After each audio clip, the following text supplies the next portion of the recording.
We tried to hold out really long. So it was like maybe a month and a half, 2 months in. Okay. So when we were speaking about our intentions, she did say that she didn't want to have sex until she got married, right? And I was like, all right, cool. Very serious. We were dating for months of change, and then obviously, like, we get closer and closer, and then we end up having sex. And we saw that this is us. This is our future.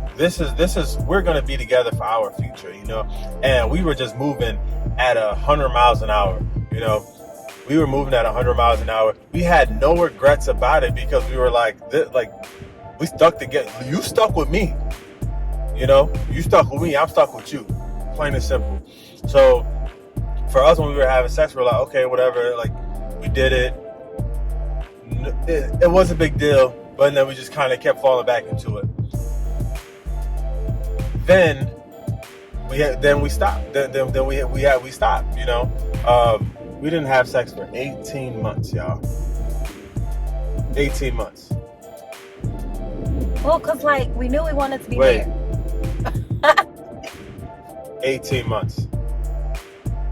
Fellas.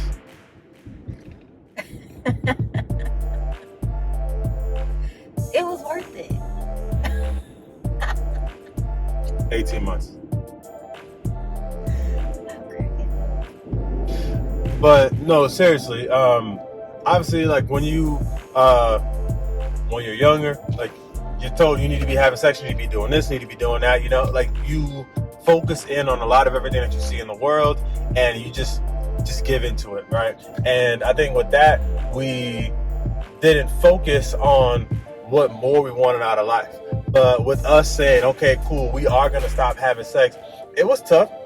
We both would be lying if we said it wasn't tough. However, there were a lot more things that we wanted out of life than just for us to have sex. We had desires for us to have something real, something strong that could not be broken. One of the ways that I'm able to explain it to some people now who would listen, I'm like, hey, listen, think about it this way. A lot of people right now, every move they make is with the intention of having sex. You get dressed, you go out, you buy clothes, you do all this stuff because you're trying to attract the opposite sex so you can get laid. What if you take that out of the equation? What now do you have to speak to someone else about? What now are you guys talking about? What now are you building on? Are you allowing yourselves to get to know each other? The two of us have a very strong relationship. We still argue every once in a while, there are things we may not see eye to eye on, but because we were not having sex at that point, it gave us the proper way for us to speak and diffuse, communicate and diffuse tension, without the intentions of sex. Mm-hmm. It was almost like we were able to build intimacy without the sexual part. So we can have the conversation and we can, resolve our problems without, we got to have sex at the end, or just not deal with it at all. Yeah. I hear a lot of people tell me that, I'm so serious. I really want a husband. I want to settle down. I want to do this. I want to do that. And more power to you. I believe, to some extent, I do believe that a lot of people really do want that. But I don't think that they've identified something more important than sex yet. Because if you have, then that would give you the conviction that you need to stop doing something that is getting in your way. But then too, even on top of that, because the sexual tension was still there between us. So we had to set really hard boundaries. When I set the hard boundaries, Eve was looking at me crazy. But I was like, let me tell you, it's necessary. Because if we don't do these things, then we're going to be bumping and grinding again. And so the hard boundaries that we set was... She said. That I said... Don't put no we on this. This was you. I mean, it was necessary. It worked.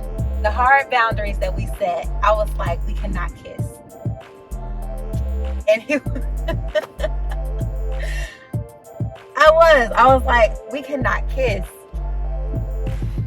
And The only reason why, and I remember telling one of my friends, like, yeah, we cannot kiss. It was like, dang, you can't control yourself if you kiss. I was like, no, I cannot.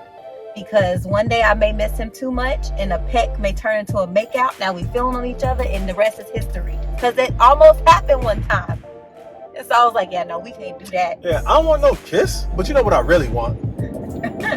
But so that was one of the things that we did. We did not kiss each other.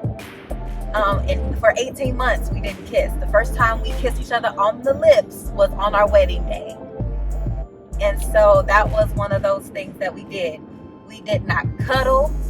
I mean, sometimes we would, but it wasn't we were fully clothed. Like we were clothed, like we were very intentional. Like I was fully clothed. Like I looked a hot mess all the time. Not on purpose, but like, well, yeah, she's kinda. not lying. She is not lying. But like hot mess. Hot mess. But like whenever we were hanging out, like I would put on shorts that I normally would, but I knew that like, okay, these are kind of too short, so let me put on sweatpants over it. So I was always like sweatpants, hoodie, you know, like baggy clothes, like, you know, like if we were gonna hang out with each other late at night.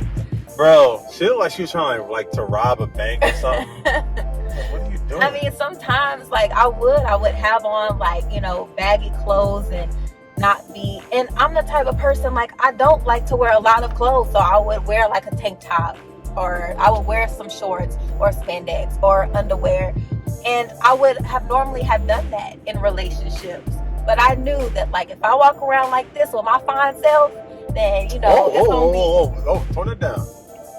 If I walk around like this with my fine self, then it's gonna be on and popping, because I know that I look good in this.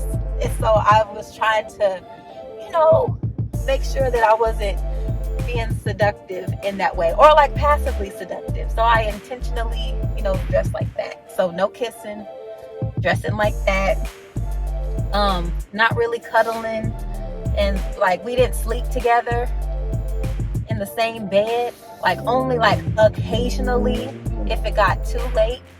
But even then we were very intentional about that.